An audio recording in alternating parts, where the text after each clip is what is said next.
오늘 저는 여러분과 더불어 축복과 고난의 비빔밥이라는 제목으로 말씀을 나누겠습니다. 한 번은 일본 목사님이 제게 그런 질문을 해요. 조 목사님, 우리 일본 사람들은 절대로 밥과 반찬을 비벼서 먹지 않습니다. 왜 한국 사람에게는 비빔밥이 있습니까? 갑자기 그 질문을 당하니까 제가 당황해서 대답을 할 수가 없었습니다. 그래서 제가 임기응변으로 대답을 만들어냈어요. 일본은 섬나라라서 해외에 침략을 당치 않았지 않습니까? 우리 한국은 반도 삼천리 강토라 5천년 역사 가운데 5,000번 이상으로 대륙의 침략을 받고 또 일본 외국의 침략을 당했습니다. 그 결과로 편히 앉아서 밥 먹고 반찬 따로 먹을 시간이 없어요. 한 머리 일해야 되고 한 머리 싸워야 되기 때문에 그냥 밥에다가 반찬 부어가지고서 싹싹 비벼서 빨리 먹고 빨리 일하고 빨리 싸워야 되므로 비빔밥이 한국에 유래되었습니다. 참말인지 거짓말인지 모르겠어요. 제가 지어냈어요. 그런데 실제로 우리 예수 믿는 신앙생활은 고난과 축복의 비빔밥입니다. 첫째로 우리가 편안하게 살게 되면 별 도리 없이 있기가 깁니다. 여러분, 연못이 물이 출렁이지 않고 편안히 조용한 연못에 가보십시오. 있기가 가득한 것입니다. 출렁이는 바다 곁에 가보면 전혀 있기가 끼지 않습니다. 옛날에 이스라엘에서 포도를 만들 때는 포도를 잔뜩 큰 통에 넣어놓고 발을 씻고 들어가서 밟습니다. 밟아서 포도를 전부 으개어 놓으면 그 포도와 찌기와 함께 통 속에 가라앉습니다. 찌기가 쫙 가라앉으면 그 통을 부어서 또 다른 통으로 옮깁니다. 또 거기에 한참 있다가 또 찌기가 가라앉으면 또 다른 통에 옮겨 붓습니다. 이것을 계속하면 찌기가 점점 제거되고 맑고 맛이 좋은 향기로운 포도주가 되는 것입니다. 이스라엘의 변방에 있던 모압에 관해서 하나님이 말씀하기를 모압은 너무 편안하게 있어 침략도 당하지 않고 안일한 삶을 삶으로 말미암아 모압의 변화가 되지 않아요. 냄새가 그대로 남아있고 찌기가 긴 술과 같다. 그러므로 하나님께서는 모압을 이제는 찌기를 제거하기 위해서 이 그릇에서 저것으로 환란을 통해서 붓겠다고 말한 것입니다. 바로 그 말인 것입니다. 모압은 예로부터 평안하고 포로도 되지 아니하였으므로 마치 술의 그 찌기 위에 있고 이 그릇에서 저 그릇으로 옮기지 않은 것 같아서 그 맛이 남아있고 냄새가 변치 아니하였다.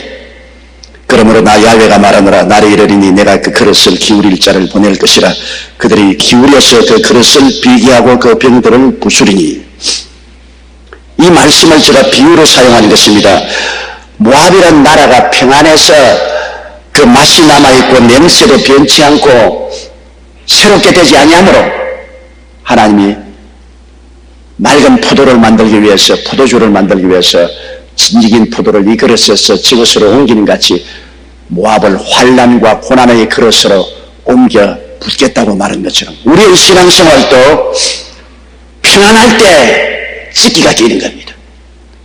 계속 평안하면 우리의 삶에 맛이 남아있고 냄새가 변하지 않고 그대로 찌기가 끼게 되는 것입니다. 누가복음 21장 34절에 너희는 스스로 조심하라. 그렇지 않으면 방탕함과 술취함과 생활의 염려로 마음이 둔하여지고 뜻밖의 그 말이 듣고 같이 너희에게 이 말을 했습니다. 우리가 너무 평안하면 방심하게 된 것입니다. 그래서 세상에 취해서 살고 세상과 타협해서 살고 세상 찌기가 몸에 잔뜩 끼어서 세상의 썩은 맛과 냄새가 변하지 아니한다는 것입니다. 뉴질랜드에 가면 참 재밌습니다. 뉴질랜드는 하나님이 에덴 동산을 옮길 때 한 부분으로 남겨놓은 섬이 뉴질랜드라고 말합니다. 뉴질랜드에는 악한 짐승이 없어요. 사자나 호랑이나 일이나 곰이 없어요. 유일하게 뉴질랜드만은 목장에 양을 쳐도 목자가 없습니다. 목자가 있을 필요가 없어요. 양을 잡아먹을 사나운 짐승이 없습니다. 그러므로 뉴질랜드에는 큰 뜸북이나 키위 등 날지 못하는 새가 5종류나 있습니다. 잘생긴 새가 좋은 날개를 가지고 있으면서도 날지를 못합니다. 나무에 앉아있거나 땅에 그냥 기어다닙니다. 왜냐? 아무 짐승도 새를 잡아먹지 않기 때문에 날 필요를 느끼지 않습니다. 그래서 알에서 깨어난 이후로 한 번도 날아본 적이 없기 때문에 나는 방법을 잊어버리고 말았습니다. 그러므로 뉴질랜드에는 많은 아름다운 새들이 날지를 못하고 그냥 가지에 앉아 있습니다. 왜냐? 너무나 평안했기 때문에 찢기가 낀 것입니다. 못납니다. 우리도 우리의 삶 속에 너무 평안하면 기도할 줄 모릅니다. 전도할 줄 모릅니다. 매달릴 줄 모릅니다. 주여하고 부르짖지 못합니다. 왜? 삶의 타성에 젖어버리고 말기 때문인 것입니다. 평안은 또한 게으름의 찢기가 되게 하는 것입니다. 평안하게 자연적으로 게으르게 되어요. 환난과 시련과 고통이 다가오면 새벽같이 일어나서 새벽기도 나오고 철야기도에도 잠도 안 옵니다. 기도문에 가서 무릎을 꿇어도 무릎 아픈 줄 모르고 고함을 치지만은 만사가 편안하면 그만 게을러져서 아침도 늦잠 자고 철야 그것은 옛날에 하던 말이지 이제는 다 잊어버려요. 기도문에도 가지 않고 기도하기에 게을러지고 신앙에 게을러지게 되는 것입니다. 누가복음 21장 36절에 이러므로 너희는 장차 올 이 모든 일을 능히 피하고 인자 앞에 서도록 항상 기도하며 깨어있으라고 했는데 편안해지기는 깨어있지 않습니다. 그렇기 때문에 말세가 오면 하나님이 환난과 고통을 온 지구상에 보냅니다. 오늘날 처치의 기근과 지진과 전쟁과 전쟁 소문이 있어 사람들 마음속에 경각심을 주어서 게으르지 못하고 깨어 기도하게 하나님이 만들고 계신 것입니다. 마태복음 26장 41절에도 예수님께서 제 아들 보고 말씀하기를 시험에 들지 않게 깨어있어 기도하라. 마음에는 원이로되 육신이 약하다고 말했어요. 육신이 게을러서 마음은 원해도 안 된다는 것입니다. 잠언서 19장 15절에 게으름이 사람으로 깊이 잠들게 하나니 해태한 사람은 줄일 것이라고 말했습니다. 그래서 많은 사람이 영적으로 영양실조에 걸리고 줄여있는 것은 게으르기 때문에 그런 것입니다. 오래전 미국 플로리다주의 한 해변에 있었던 일입니다. 많은 갈매기 떼가 떼죽음을 당했어요. 이 세계 바다에는 물고기도 많이 있는데 왜 갈매기 떼들이 떼죽음을 당했는가? 그래서 전문가들이 조사를 해보니 그 결과가 참 재미가 있습니다. 오랫동안 그 해변은 미국의 새우잡이 배들이 와서 그곳에서 그물을 털고 그물을 깁고 또 새우잡이를 하기 때문에 새우잡이 배들이 와서 그물을 틀 때 그물에 붙은 많은 새우들이 떨어지므로 갈매기들이 아무런 힘들이지 않고 새우를 먹고 편안하게 자랐습니다. 그런데 기후가 변화되어서 새우떼가 남쪽으로 옮겨가므로 배들이 그만 남쪽으로 다 옮겨가고 다시는 새우 배들이 그 해안에 오지 않았습니다. 그러니까 이 갈매기들이 공짜로 그물에서 떨어지는 새우만 먹고 살았다가 그 공짜로 떨어진 새우가 없으니까 게을러져 가지고서 물고기 잡기를 원치 않습니다. 눈앞에 물고기가 땡겨도 이제는 물고기를 잡지 않고 오히려 굶어 죽게 된 것입니다. 사람이 편안하면 타성에 젖어서 열심히 애쓰고 힘쓰면 살 수 있는데도 불구하고 안 하죠. 우리 한국도 3D 직종이라는 게 있지 않습니까? 어렵고 힘들고 위험한 일은 안 합니다. 6.25가 나고 어려울 때는 어떠한 일도 우리 다 했죠. 그러나 이제 생활에 편안해지고 삶이 윤택해지니까 사람들이 편안하고 쉽고 안전하고 많이 돈을 준 그러한 직장에 들어가서 일을 하려고 하고 3D 직종 일을 안 합니다. 굶어 죽어도 안 하려고 해요. 굶어 죽는 갈매기 떼와 같은 것입니다. 편안하게 새우를 먹던 습관이 들어졌기 때문에 이제는 편안한 새우를 먹을 수 없으니까 차라리 굶어 죽어도 물고기는 안 잡겠다는 것입니다. 그러므로 게으름은 죽습니다. 그런데 게으름의 찢기는 편안할 때 별 도리 없이 우리에게 다가오는 것입니다. 편안하게 살다 보면 나태해지고 게을러져서 결국에는 아무것도 하지 못하게 됩니다. 안셀무스는 말하기를 태만은 살아있는 사람의 무덤이라고 말했습니다. 그리고 우리가 편안해지면 탐욕의 찢기가 낍니다. 부지런히 일하는 사람에게 탐욕의 마귀가 붙지 않습니다. 그러나 편안해지면 자꾸만 욕심이 들어오는 것입니다. 아담과 하와가 에덴 동산에서 왜 탐욕에 잡혔나요? 하나님이 그 아름다운 에덴 동산을 만들어주시고 먹기에도 아름답고 보기에도 좋은 실과가 많이 나게 하시고 아주 편안하고 좋았습니다. 너무 편안하기 때문에 아침부터 저녁까지 하나님이 주신 은혜만 누리고 할 일이 없으십니다. 그러니까 자연적으로 마귀의 괴임에 빠져 탐욕을 갖게 된 것입니다. 사람으로서 편안하게 살면 되는데 하나님이 되라, 하나님처럼 되라, 그 욕심의 유혹에 빠져서 그만 하나님을 반역하고 타락한 것입니다. 탐욕이 들어오면 타락합니다. 왜 탐욕이 들어옵니까? 편안하기 때문에 탐욕의 찌기가 그 마음속에 들어오게 되는 것입니다. 편안하고 안일하면 언제나 음란하고 방탕하게 되는 것이 오늘날 우리 세상이 잘 보는 것입니다. 야고보서 1장 14절로 15절에도 오직 각 사람이 시험을 받는 것은 자기 욕심에 끌려 미혹됨이니 욕심이 잉태한 즉 죄를 낳고 죄가 장사한 즉 사망을 낳느니라고 말한 것입니다. 또 계속 편안하기만 하면 교만의 찌기가 깁니다. 편안하고 만사형통하면 날 좀 보세요. 내가 얼마나 잘났습니까? 그러므로 내가 하는 일은 다 만사형통하는데 왜 당신들은 고통당하고 괴로움당하고 어려움을 당합니까? 못난 것들, 그렇게 합니다. 자기를 과대평가하고 교만이 들어온 것입니다. 잠언서 16장 18절에 교만은 패망의 선봉이요 교만한 마음은 넘어짐의 앞자리라고 말한 것입니다. 호세아 13장 6절에 저희가 먹이온 대로 배부르며 배부름으로 마음이 교만하며 이로 인하여 나를 잊었느니라. 배부르고 편안하니까 교만해지는 것입니다. 사람이 실패하고 낭패할 때 위험한 것이 아닙니다. 성공하고 모든 사람들에게 박수갈채를 받고 칭찬받을 때가 위험한 때인 것입니다. 왜? 쉽게 교만해져서 자만심을 가지게 되므로 넘어지게 되는 것입니다. 저는 초등학교 다닐 때 학교 대표인 100m 선수였고 중등학교 다닐 때는 800m 선수였습니다. 우리 코치가 늘 한 말이 1등할 때 조심하라. 너 앞에 뛰어가는 사람이 있을 때는 그 사람 보고 뛰지만은 네가 1등을 하게 되면 무슨 유혹이 받느냐? 뒤를 돌아보고 싶다. 얼마나 따라왔는가?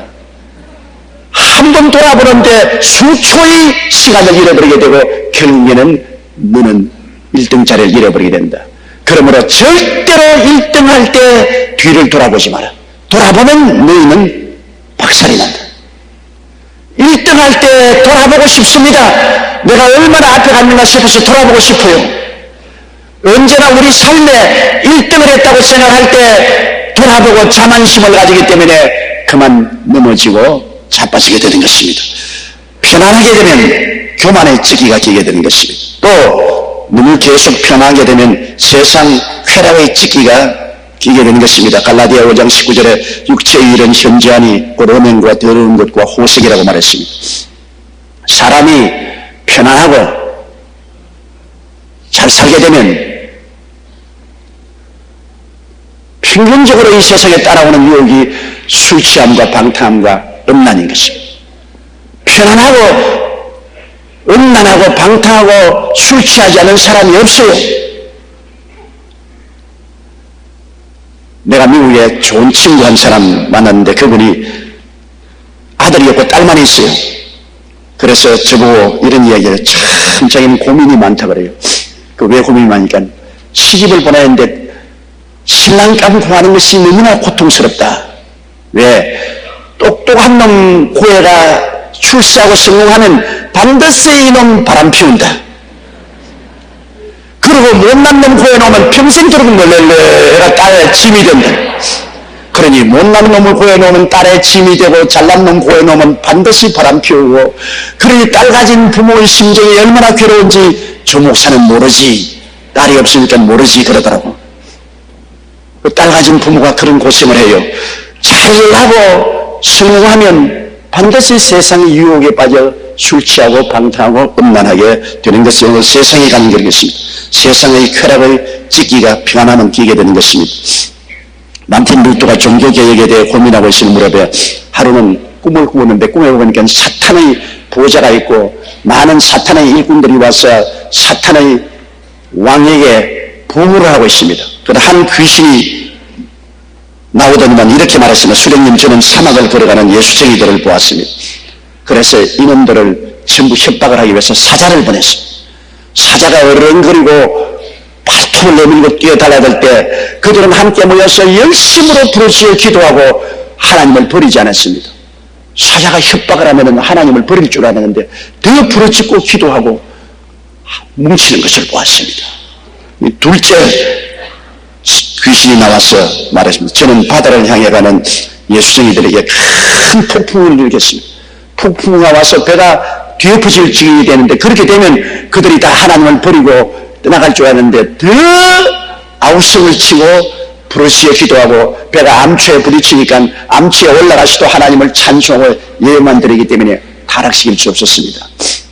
세 번째 귀신이 나와서 허허 웃으면서 사령관님, 저는 10년 동안 모든 일이 잘 되도록 편안하게 예수 교인들을 도와주었더니 너나 할 것 없이 세상에 취해가지고서 술 취하고 방탕하고 음란하고 타락합니다. 그래서 예수쟁이를 타락시키는 것은 평안하게 만들어주는 것이 타락시키는 것입니다. 그렇게 말한 것을 보았다고 마르틴 루터르가 자기 일기에 적었습니다. 그렇습니다. 우리 삶의 축복만 계속되면 결국 하나님을 떠나게 되는 것입니다. 둘째로 우리의 삶 속에 고난은 싫은 것이지만은 고난이 다가오면 고난은 변화를 가져오는 것입니다. 고난 당하고 난 다음에 기도하고 부르짖지 않을 수 있습니다. 고난 당하면 변화가 다가오는 것입니다. 고난은 회개를 가져오는 것입니다. 탕자의 비유를 보십시오. 둘째 아들이 아버지의 모든 재산을 다 가지고 먼 나라에 가서 돈이 있을 동안에는 허랑방탕하고 살았습니다. 많은 친구들, 많은 여자들을 거느리고 호의호식하고 호탕하게 살았습니다. 그러나 그 나라에 큰 기근이 와서 먹을 것이 다 없어짐에 그가 직장을 구했는데 시골에 돼지치는 일꾼으로서 고용당해 갔는데 먹을 것이 없고 돼지가 먹는 지엽 열매를 나눠 먹다가 돼지에게 물려서 상처투성이고 나중에 배가 고파 살 수가 없습니다. 큰 고통이 다가왔습니다. 그러자 이 둘째 아들은 말했습니다. 내가 우리 아버지에게 그 많은 종들이 있어도 다 잘 먹고 잘 입고 잘 사는데 나는 하나님을 배반하고 이곳에 와서 굶어 죽는구나. 내가 회개하고 하나님 아버지와 우리 아버지께 죄를 지었사오니 다시는 아들이라 일컬음을 받을 자격이 없습니다. 종중에 하나로 보소서 하고 돌아가겠다고 말한 것입니다. 이 둘째 아들이 호의호식하고 금전이 있을 때는 허랑방탕했지만은 굶주리고 헐벗고 고통스러울 때 그는 회개하게 된 것입니다. 어느 누구도 한 가지입니다. 고통이 다가오면 회개하게 되는 것입니다. 호세아 5장 15절로 6장 1절에 보면 내가 내 곳으로 돌아가서 저희가 그 죄를 뉘우치고 내 얼굴을 구하기까지 기다리라. 저희가 고난을 받을 때 나를 간절히 구하여 이르기를 오라 우리가 야훼께로 돌아가자. 야훼께서 우리를 찢었으나 도로 낫게 하실 것이라고 할 것이라고 말했었습니다. 하나님께서 이 성경에 보면 하나님 곳으로 돌아가서 죄를 뉘우치고 내 얼굴을 구하기까지 내가 가만히 숨어서 기다리겠다고 말한 것입니다. 너희가 고통당하고 괴로워지면은 별 도리 없이 내 얼굴을 찾고 회개하고 나올 테니까 그때까지 내가 기다리겠다. 그러므로 고난은 우리에게 회개를 가져오는 것입니다. 존 본년은 말하기를 시험과 고난은 우리로 하여금 하나님을 찾게 한다고 말했습니다. 마르틴 루터는 말하기를 시련이 없고 모든 것이 순조로울 때가 가장 위험한 시련이다. 왜냐하면 그때 인간은 하나님을 망각하고자 하는 유혹을 받게 되기 때문이다. 하나님이 시련을 주시지 않을 때는 10가지 시련을 받을 때보다 더 두려워하라고 말했어요. 시련을 당할 때는 긴장하고 회개하고 부르짖어 기도하지만은 시련이 없으면 그만 긴장을 놓고 편안해진단 말입니다. 옛말에도 전쟁에 이기고 난 다음에 구두권을 풀지 말라고 말했습니다. 전쟁에 이기고 난 다음 구두권을 풀었다가 습격을 당해서 패망한다는 것입니다. 그리고 고난이 다가오면 반성을 하게 돼요. 세상과 탐욕을 벗게 되는 것입니다. 고난 당하기 전에는 자기가 사는 방식이 제일인 줄 알고 세상에 푹 젖어 살지만은 고난을 당하게 되면 괴롭기 때문에 자기 스스로가 어디에서 떨어진 것을 생각하고 반성해서 잘못을 뉘우치게 되는 것입니다. 시편 119편 107절에 나의 고난이 막심하오니 야훼여 주의 말씀대로 나를 소성케 하소서. 로마서 6장 6절에 우리 옛사람이 예수와 함께 십자가에 못 박인 것은 죄의 몸이 멸하여 다시는 우리가 죄의 종로로 하지 아니하렵니다. 고난당할 때 죄의 종로로 간 것을 회개하고 벗어버리게 되고 반성하게 되는 것입니다. 베드로전서 4장 2절에 그 후로는 다시 사람의 정욕을 쫓지 않고 오직 하나님의 뜻을 쫓아 육체의 남은 때를 살게 함이라고 말한 것입니다. 그리고 고난당하면은 깨어지죠. 그릇은 깨어지면 못 써도 사람은 깨어지지 아니하면 설 수가 없습니다. 완악한 사람, 이기주의적인 사람, 자기 중심에 쓴 사람 절대로 하나님이 사용하지 못합니다. 사람은 깨어져야 되는 것입니다. 그런데 어떻게 깨어집니까? 여러분 깨기 위해서 가만히 내버려주시면 깨어지지 않잖아요. 호도도 여러분 깨려면 망치로 때려야 깨어지지 않습니까? 외부에서 압력이 가해서야 깨어지기 때문에 고난이라는 압력이 우리 생애 속에 다가와야 우리의 오만과 교만을 버리고 내 중심의 고집이 깨뜨려지는 것입니다. 요나 보십시오. 하나님께서 분명히 니느웨로 가라고 했는데도 불구하고 하나님의 뜻을 거역하고 다시 서러가는 배를 타고 배 밑창에 들어가서 잠이 들었어요. 큰 풍랑이 다가왔습니다. 사람들이 기절초풍을 했습니다. 누구 때문에 풍랑이 다가왔냐 알아보니 하나님의 낯을 피하여 도망치는 요나 때문에 왔습니다. 그래서 요나를 물에 던졌습니다. 요나는 풍랑을 당해도 회개하지 아니하고 자기를 물에 던지라고 그랬습니다. 물에 던지니까 하나님이 물고기를 준비해서 요나를 산채로 마셔버리십니다. 물고기 뱃속에 들어가서 첫날 동안 캄캄한 뱃속에 있으면서도 회개 안 했어요. 이튿날에 캄캄한 물고기 뱃속에서 요동을 쳐도 회개 안 했어요. 사흘째 될 때 요나는 가만히 생각해보니 이제는 죽었구나. 하나님께서 물고기 뱃속에 들어와도 소화를 안 시키니 이제는 내가 깨어져야 되겠다. 그래서 사흘 만에 요나는 깨어져서 물고기 배를 두들기면서 회개하고 하나님께 부르시니까 하나님이 들으시고 용서하시고 다시 물고기 배에서 토해 나오게 한 것입니다. 요나가 깨어져서 니느웨로 가는 것은 고난을 통해서 고난의 풍파와 물고기 뱃속에 들어갔다 나옴으로 깨어진 것입니다. 우리도 수없이 물고기 뱃속에 들어갑니다. 고난의 물고기 뱃속에 들어가서 심한 괴로움을 겪고 난 다음에는 자기 고집이 깨어지고 자기 길을 버리고 하나님 앞에 두 손 들고 나오게 되는 것입니다. 시편 119편 67절에 고난당하기 전에는 내가 그릇 행하였더니 이제는 주의 말씀을 지키나이다. 히브리서 5장 8절로 9절에 그가 아들이시라도 받으신 고난으로 순종함을 배워서 온전하게 되었다. 시편 119편 71절에 고난당한 것이 내게 유익이라 일어나야 내가 주의 윤례를 배우게 되었나이다. 고난을 당하게 되니까 회개하고 깨어져서 하나님 법대로 살게 되는 것입니다. 고난은 또한 우리가 하여금 하나님을 찾게 해요. 고난당하는데 아무도 나를 도와주지 못하지 않습니까? 부모, 형제, 친지도 다 떠나가고 구할 곳은 하나님밖에 없습니다. 하나님을 찾지 않으면 자살한 도리밖에 없지. 오늘날 하나님을 모르는 사람들이 꿈과 희망을 잃어버리고 자살하잖아요. 그러므로 고난당할 때 하나님을 찾게 되어 시편 50편 15절에 환난 날에 나를 부르라 내가 너를 건지리니 내가 나를 영화롭게 하리라. 시편 64편 1절에 하나님이여 나의 근심하는 소리를 들으시고 원수의 두려움에서 나의 생명을 보존하소서. 시편 119편 153절에 나의 고난을 보시고 나를 건지소서. 내가 주의 법을 잊지 아니함이니이다. 고난당하면 별도리 없이 하나님을 찾잖아요. 물에 빠진 사람은 지푸라기도 죽습니다. 왜? 지푸라기라도 도움이 될 줄 알기 때문입니다. 하물며 여러분 하나님을 아는 사람은 그가 멀리 타락에 떠났을지라도 고난당하면 자기를 도울 자가 하나님밖에 없다는 것을 알기 때문에 회개하고 하나님을 찾게 되는 것입니다.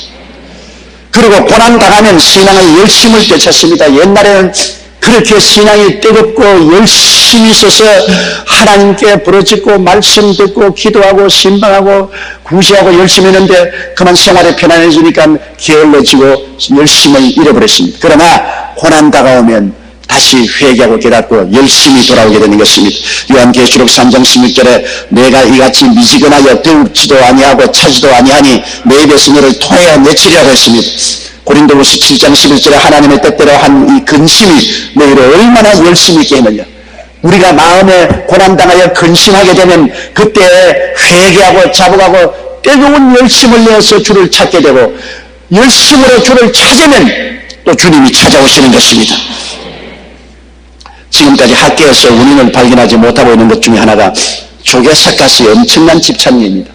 여러분, 해녀들에게 물어보면요, 해녀들이 다이빙을 해서 바위에 붙은 전복을 캘 때 한번 직직해 놓으면 칼을 넣어도 전복이 바위에서 안 떨어지는 것입니다. 전복이 느끼지 못할 때 가서 싹 잘라버려야지. 일단 건드려서 전복이 한번 탁 움츠리면 칼로서도 전복을 떼내지 못한다는 것입니다.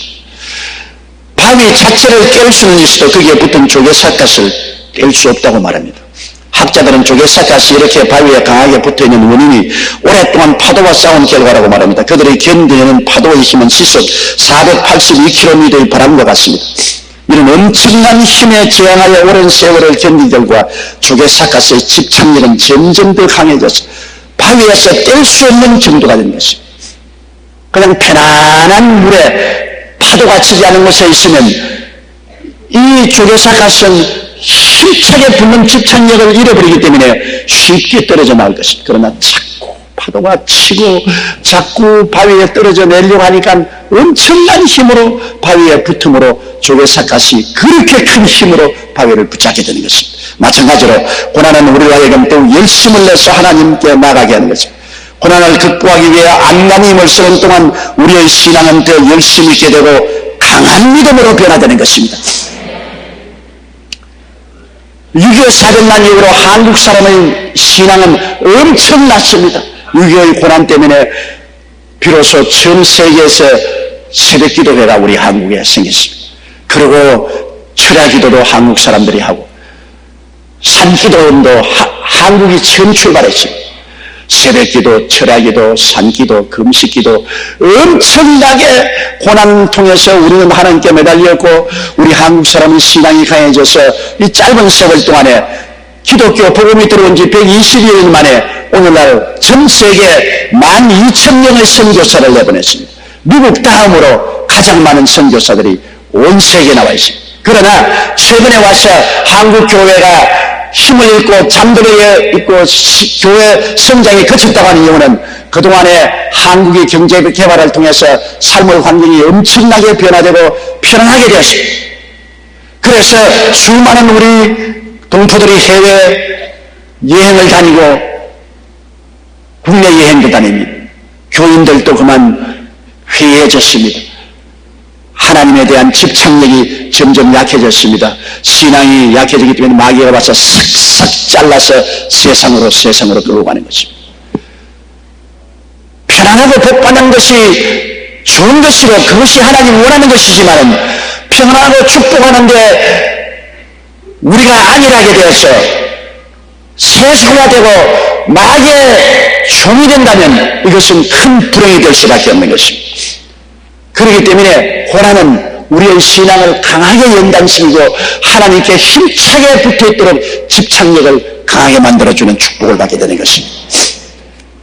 셋째로 신앙생활은 그러므로 하나님께서 우리를 어떻게 만드시느냐, 축복과 고난의 비빔밥을 먹게 만들어주시는 것입니다. 축복만 잡으시면 좋겠는데 또 고난도 오고 고난만 오면 좋겠는데 또 하나님 변덕이 심한지 또 축복도 주시는 것입니다. 하나님은 밥 따로 반찬 따로 먹지 말고 비빔밥을 먹어라. 축복과 고난의 비빔밥을 먹으라고 하나님 말씀하는 것입니다. 왜냐하면 고난만 계속하면 낙심하고 좌절합니다. 계속해서 고난당하면 낙심하고 좌절합니다. 꿈과 소망을 잃어버리면 좌절하죠. 요사이 유명한 배우들이나 유명 인사들이 자살하는 경우가 가끔 있지 않습니까? 사람들이 볼 때는 세상에 명예도 있고 돈도 있고 사람들이 다 칭찬하는데 왜 자살할까? 그러나 그 가슴 속에는 계속해서 명예와 돈과 지위를 유지하려고 하는데 힘이 붙입니다. 더 이상 이끌어 나갈 수 있을 만한 마음의 정신력이 없습니다. 그렇기 때문에 벼랑에 떨어질 것이 눈에 뻔히 보입니다. 꿈을 잃어버리고 희망을 잃어버리고 우울증에 걸리고 좌절하고 자기 상실의 고통을 맛보고 갈 길이 없으니까 자살하죠. 꿈과 희망이 있으면 절대로 자살하지 않습니다. 우리에게 고난만 계속 오고 꿈과 희망을 잃어버리면 자살하지만은 예수 믿는 사람은 고난당할 때에 주님이 또 와서 꿈과 희망을 주십니다. 내가 사망의 엄침한 골짜기로 달릴지라도 해를 두려워하지 않을 것은 주께서 나와 함께 계심이라. 주의 지팡이와 막대기가 나를 안위하시나이다. 정말로 부모 형제 처자가 다 떠나고 내 혼자 사망의 엄침한 골짜기를 내려가면서 절망할 수밖에 없는데, 그런데 그때일수록 기도가 잘 나오고 성령이 더 충만해지고 하나님이 위로를 해주시는 것입니다. 우리는 아무 정감 보이고 그냥 아무 소리 안 들리고 손은 잡히는 없는데도 마음에 평화가 넘칩니다. 그리고 하나님께서 말씀합니다. 내가 같이 있지 않았냐? 온 세상 다 버려도 내가 너와 같이 있지 않느냐? 용기를 내고 힘을 내라. 그러므로 그 어둡고 캄캄한 곳에서도 꿈을 갖고 희망을 갖게 만들어주는 것이 우리 하나님이신 것입니다. 또 축복만 계속되면 사람들은 하나님을 떠나지 않아요. 축복의 추애가 편안하니까 세상 찌기가 끼고 마귀에게 끌려가고 마는 것입니다. 신명기 8장 11절로 16절에 내가 오늘날 내게 명하는 야훼의 명령과 법도와 규례를 지키지 아니하고 내 하나님 야훼를 잊어버리게 되지 않도록 삼갈지어다. 내가 먹어서 배불리고 아름다운 집을 짓고 거하게 되며 또 내 우양이 번성하며 내 언급이 정식되며 내 소유가 다 풍부하게 될 때 두렵건대 내 마음이 교만하여 내 하나님 야훼를 잊어버릴까 하노라. 하나님 참 골치 아프십니다. 왜? 하나님의 근본 뜻은 마침내 복을 주는 것이 뜻인데 복만 주면은 교만해져서 세상으로 향합니다. 복을 안 주면 복 달라고 부러지고 복을 주면 세상으로 나가고, 그러니 하나님께서 복과 환난의 비빔밥을 주시는 것입니다. 비빔밥 먹어라, 비빔밥. 아이고 자꾸만 비빔밥만 줍니까? 면밥을 좀 주십시오, 반찬하고. 야, 그러면 또 도망친다. 반찬만 먹어도 안 되고 밥만 먹어도 안 되고 비빔밥을 먹어라. 주님께서 그렇게 말씀하시는 것입니다. 아프리카의 국제회의에서 어떤 사람이 강연을 하면서 말하기를, 자기들은 아프리카 사람들이 출세하기를 원치 아니한다. 왜? 영국이 아프리카를 점령하고 난 다음에 똑똑한 사람을 데려다가 영국 런던에 데려가서 좋은 대학교에서 교육을 시켰습니다.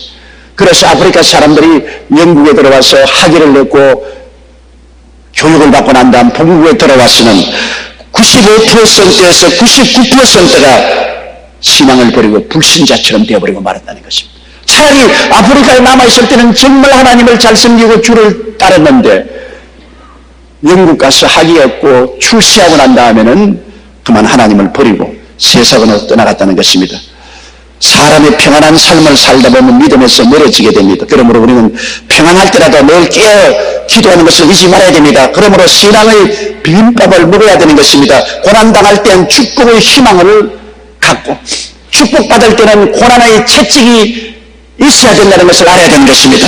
에레미야가 3장 19절로 22절에 내 고초와 재난 곧 쑥과 담즙을 기억하소서.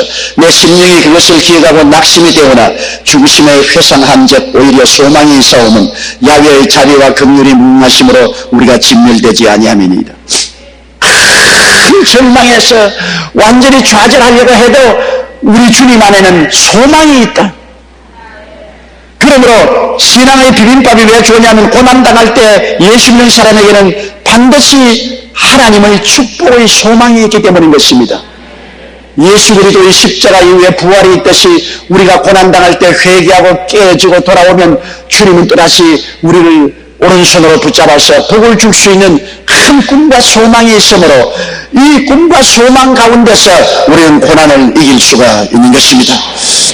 에레미야 애가 3장 32절에 제가 비록 근심하게 하시나 그 풍부한 자비로 긍휼히 여기 것입니다고 말한 것입니다. 그리고 또 축복받을 때는 그냥 축복에 취해서는 안 돼요. 너무 축복에 취해서 세상으로 향하면 고난 다가오는 것을 알아야 되는 것입니다. 하나님이 그대로 내버려 두어서 마귀의 밥이 되게 하지 않은 것입니다. 히브리서 12장 6절에 주께서 사랑하시는 자를 징계하시고 그의 받으시는 아들마다 채찍질 하심을 하였느니라. 히브리서 12장 10절로 11절에 오직 하나님은 우리의 유익을 위하여 그의 거룩하시며 참여케 하시느니라. 무릇 징계가 당시에는 즐거워 보이지 않고 슬퍼 보이나 후에는 그로 말미암아 연달한 자에게는 의의 평강한 열매를 맺느니라고 말한 것입니다. 내가 축복을 받아 창성할 때 언제나 기억할 것은 하나님을 떠나면 징계가 내려온다는 것입니다. 하나님이 계속 축복만 주지 않는 것입니다.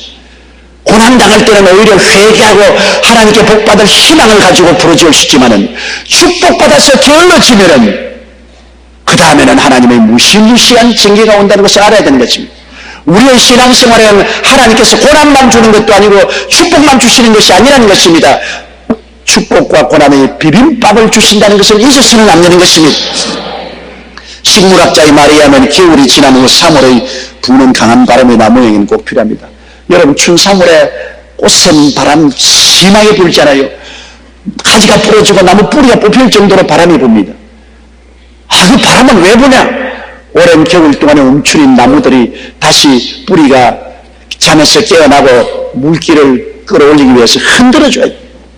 바람이 불어서 나무를 흔들어줘야 나무가 잠에 취해 있다가 정신을 차리고 그 다음엔 다시 뿌리가 물기를 빨아들이고 색이 나고 꽃이 피고 열매를 맺을 수 있다는 것입니다. 바람이 불어야 돼요. 우리의 인생이 너무나 잘 살게 되면 안 돼요. 세상잠에 취하기 때문에 바람이 불어야 돼요. 고난과 시험과 환난의 바람이 불어서 흔들어야 또다시 잠에서 깨어나서 기도하게 되고 성령의 물기가 오르고 하늘나라를 위한 열매를 맺을 수가 있게 되는 것입니다. 왜 바람이 부느냐? 바람 안 불면 좋겠는데 항상 따뜻한 봄날만 있으면 좋겠는데 그러면 꽃피고 열매 맺지 못하기 때문에 그런 것입니다. 마세는 말하기를 시련 없는 생활 그것이 최대의 시련이라고 말했습니다. 시련이 없는 삶이 최대의 시련이다. 항상 적은 시련이 있으면 언제나 우리를 잠에서 깨워일으키니 얼마나 좋습니까? 저는 얼마 전 한 집사님으로부터 이런 이야기를 듣고 큰 감동을 받은 적이 있습니다. 그 집사님은 노란 꽃을 피우는 등미장구를 보고서 아유 나도 우리 정문에 이 등굴 장미에서 아름다운 다발이 켜진 노란 장미가 피면 좋겠다고 그래서 이 능쿨 장미를 마당에다 심어놓고 물을 주고 거름을 잔뜩 주었습니다. 나무가 푸르청청하게 잘 덩굴이져 자랐는데 1년이 지나도 꽃 한 송이 피지 않고 2년이 지나도 꽃 한 송이 피지 않고 3년이 지나도 꽃 한 송이가 피지 않더랍니다. 나무만 무성해요. 그래서 이 묘목 농원을 찾아갔습니다. 왜 당신이 노란 장미꽃을 핀다기에 그걸 갖다가 심었는데 내가 물도 자주 주고 거름도 자주 주었는데 줄기만 무성하고 꽃이 안 핍니까? 묘목 주인이 그것이 잘못입니다. 이 등굴 장미란 것은 원래 척박한 땅에 모래 흙에 자갈을 함께 흙에 섞어서 심어놓고 사정없이 줄기를 잘라주면 아름다운 꽃이 피지만은 좋은 흙에 거름을 주고 물을 잘 주면은 그만 거기에 취해가지고서 열매 맺지 않습니다. 사정없이 박대를 하십시오. 그래서 우리 집사님 와서 그냥 전부 거름을 다 제껴버리고 모래 자갈을 갖다가 그 뿌리인데 전부 섞고 그 다음에는 척박하게 만들고 가지도 사정없이 잘랐는데 그의 노란 꽃이 아름답게 피었더랍니다. 그래서 그 집사님이 깨달았다.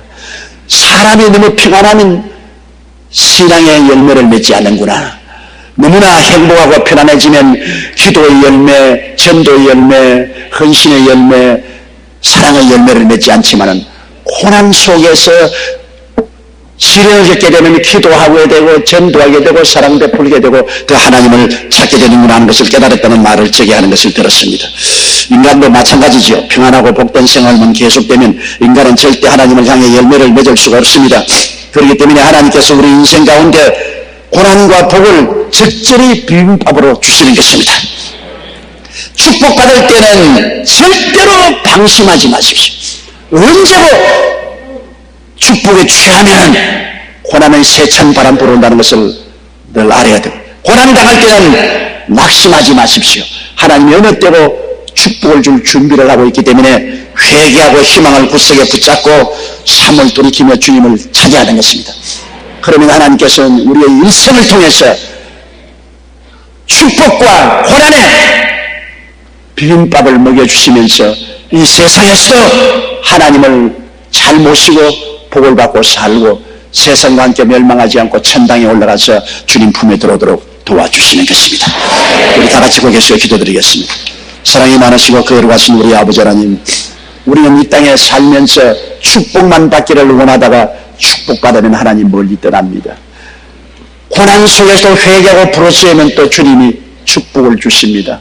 우리의 삶 속에는 끊임없이 축복과 고난의 비빔밥을 연속해서 먹고 있습니다. 하나님 아버지여, 그러므로 축복받을 때 게으르지 말고 고난당할 때 낙심하지 말고 주님 섬기는 우리들이 되게 도와주시옵소서. 예수님 이름으로 기도드리옵나이다. 아멘.